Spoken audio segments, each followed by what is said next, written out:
Hello, everyone. Welcome to In Pursuit of Life with Sabrina. And I am so glad that you are listening to this today. There's so many other choices, and I know that just watching someone or listening to someone going through pain may not be the most exciting. But I know that when I'm going through things like this is what I'm looking for. I'm looking for someone who is going through the same thing and getting through it. And it just makes me feel like I'm not alone. So I hope that's what I'm doing for you. So if you find this channel, please like, subscribe, and even share it with someone that you might think might need some help. Well, today I am starting therapy on my knee. And so I am at the orthopedic building at Baylor Scott and White Hospital in Waco, and get therapy on my knee. I've been having trouble, just as a recap, I've been having trouble with my knee since junior high. I had an injury, never did anything about it. 20s, was married, having babies, also having a lot of issues with that. 30s, going through a divorce, raising kids, had other things going on. 40s, diagnosed with cancer. Right now I'm 54, so up until then, dealing with all of those things and all the other things that I've been dealing with. But I realized that if I didn't do something about this knee now, I would never do anything. And it's interesting because the knee that's been giving me the most trouble is my left knee, but when they did x-rays, it's actually my right knee that is worse. I am grateful that it is not bone on bone. It's not a fracture, not a break or anything of that sort. It's just from that injury, whatever happened.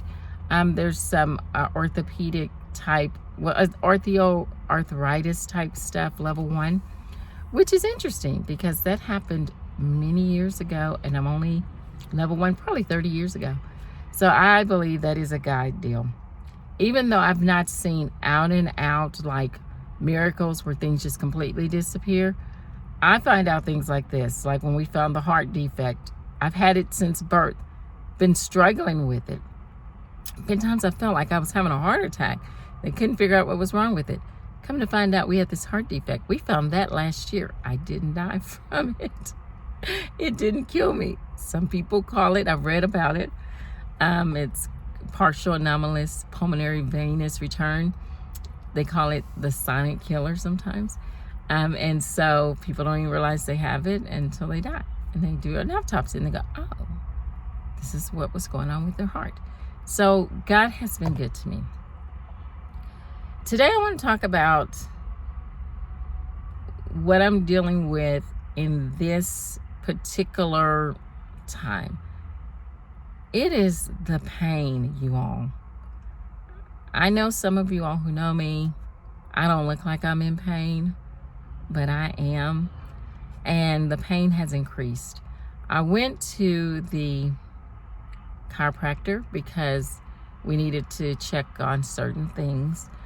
One leg was shorter than the other one. That means there was something wrong with the hip, and we believe that hip was injured during surgery I had in 2015.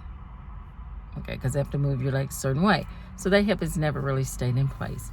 And I was also having issues with, we found out that the pain I've been having under my right rib since 2016 is a displaced rib.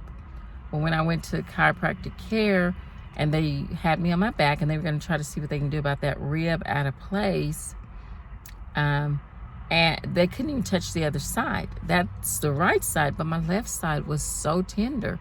She didn't want to check it until the therapist didn't want to check until the doctor looked at it again to see what's going on with that right side. Well, I've been in pain. It's just not been severe.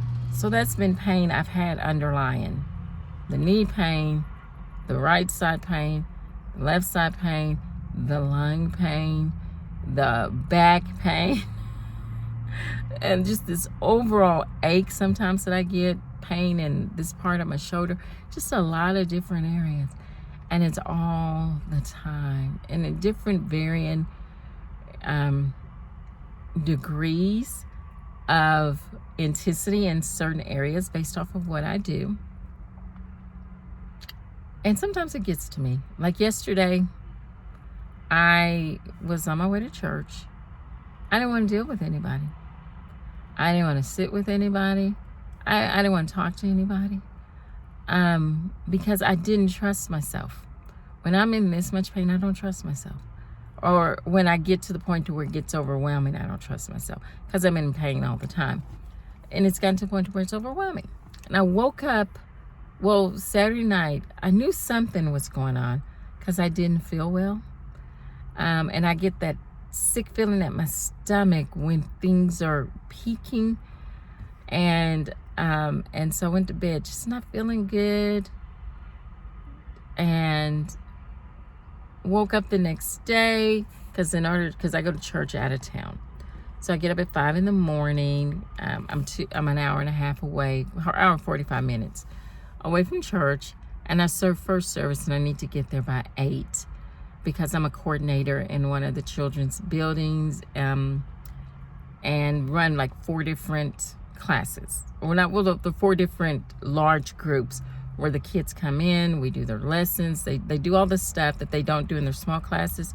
And that's because we have like 8 3- and 4-year-old classes and 5 2-year-old classes.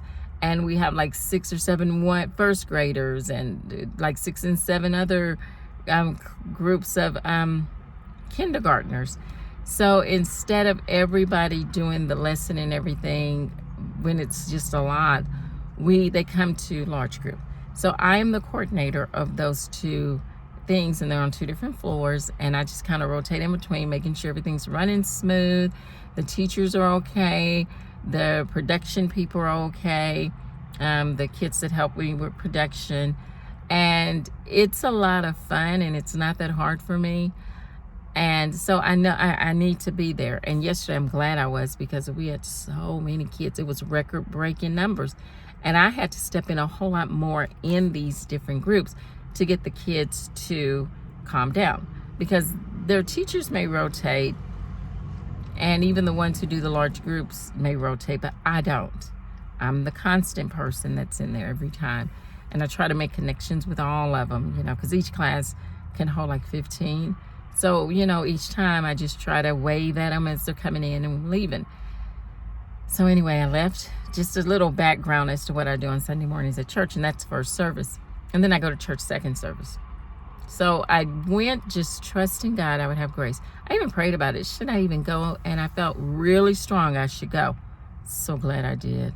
I was definitely needed. I made a difference. And so that was good. I'm glad that I trusted God and just obeyed him. Because in my situation, one of the things that I've talked about before, dealing with feeling useful, not being able to do what I used to do, makes me very, very sad still to this day. Not being able to live in my own space. I'm living with my mom. 3 years, guys. I've never lived with anybody longer than a couple of months as something, looking for another place or getting another place to stay. And it was usually my mom or my aunt. And so my aunt only once, but my mom a couple of times, my sister one time. But family has stayed with me too in the same situation. So, but not for this long. None of us have had to stay this long. And I don't see an end to it at this time. And that is scary. And then being in all this pain just makes everything worse. So I'm having to learn to deal with it. And I'm very sad. And I feel like I give out to so many people so that they can do well while I'm struggling. And I know that sounds like a selfish view, and it probably is a selfish view. But at some point, I would like to benefit from life too.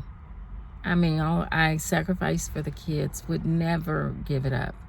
Sacrifice so that they could graduate from college and have their careers. And I was there to help them when they needed. And just being constant, I'm still there. And I love that. And I'm helping my mom like I've been with her. She is very capable, you all. It's not like she is feeble. She is not by any means feeble. It just amazes me that she's as old as she is and she's still working her full-time job and doing well. And I do help a lot, like stuff that she just, like I painted the walls in her house. I helped her find the new place she's moving into because she's working full-time. Helping keep everything clean when, and just organized and everything. Because those are my strong suits and I don't mind doing it. I just don't feel like I am getting the results of all I give out. And it's only because I don't feel well. And it's only because I don't have my own space. God has been very, very good to me, and I'm grateful for my family. But this is the reality of what it's like going through these chronic situations. Of course, I was first diagnosed with cancer, but I have a couple of chronic situations now that have nothing to do with the cancer. We don't really know what caused the lung situation, the bronchiectasis. I'll find that out at the beginning of March, but I feel miserable a lot of times, but I can tap into joy. And I've noticed that this is where I came up with the term, the duality of feelings. I can feel faith and not feel happy, or not, and not feel good about my situation, but know that God has still got it under control. I can feel sadness, but still have joy. I'm very grateful that I'm able to go help my son and to, with the babies, him and his wife, and I'm able to do the stuff I'm able to do. So I have joy. I'm just sad. I think that sometimes I'm going to get past the grieving, but every time I see someone do well, like my daughter just got my second child, my oldest daughter, she just got another certification, a higher certification. She has her master's degree, and in her career, she's got a higher certification on her job. I'm so grateful. My youngest is a director, you all. And she operates in 2 different restaurants, and she does drama, and I'm grateful. My son is a pharmaceutical tech, and he's doing really well, and I'm grateful. And I look at my daughter-in-law, and she is with the babies right now while they're young, and she is such an amazing mom, and the things that she comes up with. I'm grateful for that. I'm grateful for all the things I see my sister and my brother do, and my mom. But I see from the sidelines, I feel like I'm watching. Like I hung out with one of my friends yesterday, and she has a very challenging job, and I watch her, and I'm grateful for her successes, and I pray with her through her stuff, and other people in my life, I'm watching them live life. And I get to go to doctor's appointments, and I get to heal, and I'm just in the middle. I'm in the middle. This is not the beginning. This is not the end. I'm in the middle. And when you're in the middle, you can't see the end. So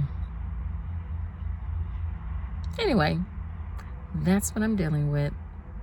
That's the reality of living in this pain. It makes me feel a little bit deeper probably than I would feel, because everything just feels like it's on fire. But I don't want to end with just despair, because there are times I do feel like I am despairing of life. I was driving home the other day from watching the babies, and I was in so much pain that I was just like, would it be better just to die? And I'm driving like, nah, life is still good, but this is not good. I don't like this feeling. I don't like feeling like this. Anyway, but God has been very good to me. And I'm grateful to live in these times. It could be worse. Oh my gosh, it could be worse. And I'm grateful for, the advances that we've had in medical science that are catching up to a lot of things. And I'm grateful I'm alive, because as long as I'm alive, it can get better. Excuse me, guys, my eyes are irritated. And, you know, there's something that we say all the time now, that if it's not good, then God's not done. So God is not done. And I may not be able to celebrate a lot of my successes right now. I may have limitations physically to what I can do. But even in this pain, I'm choosing to really focus on the good. Through it all, through the pain. It won't last. This too shall end. I know it will. Oh, and then, by the way, I just want to give a shout out to, there is a lady, and you've probably read the story. She was burnt by her ex-boyfriend, or her ex-husband, I think it was, and burnt, he set her on fire. And she has I love watching her YouTube channel called Burned Beauty. And she's going through a lot of reconstructive surgery, and she is choosing to see the end of, she see the good in all of this, and she's had to fight to get there. But it is a great channel to watch and to look into, and I suggest you do if you're struggling, because she's so encouraging. And her videos aren't very long, but boy, they're good. And she always ends with, "This too shall pass," and I love that. Well, that's all, you all. You all have a great day. And remember, no matter what you're going through, this too shall pass if it's not good. And if it ain't good, he ain't done. Bye.